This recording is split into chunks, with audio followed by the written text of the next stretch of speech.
بسم اللہ الرحمن الرحیم۔ یہ بوڑھا کون ہے؟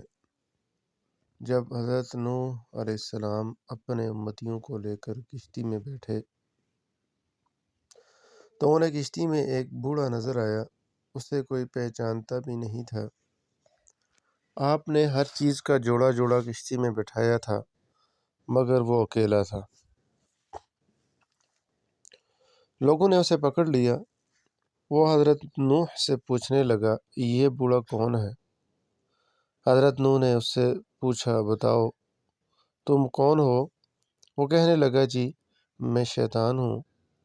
آپ نے سن کر فرمایا، تو اتنا چالاک بدمعاش ہے کہ کشتی میں آ گیا۔ کہنے لگا، جی مجھ سے غلطی ہو گئی ہے، اب آپ مجھے معاف فرما دیں۔ آپ نے فرمایا، تمہیں ہم ایسے ہی نہیں چھوڑیں گے، تو ہمیں اپنا گر بتاتا جا جس سے تو لوگوں کو سب سے زیادہ نقصان پہنچاتا ہے۔ کہنے لگا، جی میں سچ سچ بتاؤں گا، البتہ آپ وعدہ کریں کہ آپ مجھے چھوڑ دیں گے۔ آپ نے فرمایا، ٹھیک ہے ہم تمہیں چھوڑ دیں گے۔ وہ کہنے لگا، میں دو باتوں سے انسان کو زیادہ نقصان پہنچاتا ہوں، ایک حسد، دوسرا حرص۔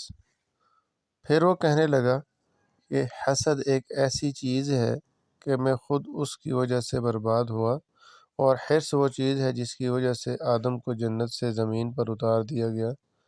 اس لیے میں انہی دو چیزوں کی وجہ سے انسانوں کو سب سے زیادہ نقصان پہنچاتا ہوں۔ واقعتاً یہ دونوں ایسی خطرناک بیماریاں ہیں جو تمام بیماریوں کی بنیاد بنتی ہیں۔ آج کے سب لڑائی جھگڑے یا تو حسد کی وجہ سے ہیں یا حرص کی وجہ سے۔ حاسد انسان اندر ہی اندر آگ میں جلتا رہتا ہے، وہ کسی کو اچھی حالت میں دیکھ نہیں سکتا۔ دوسرے انسان پر اللہ تعالیٰ کی نعمتیں ہوتی ہیں اور حاسد کے اندر مروڑ پیدا ہوتے ہیں کہ وہ اچھی حالت میں کیوں ہے۔ ویڈیو اچھی لگی ہو تو چینل کو لائک اور سبسکرائب ضرور کیجیے گا۔ شکریہ۔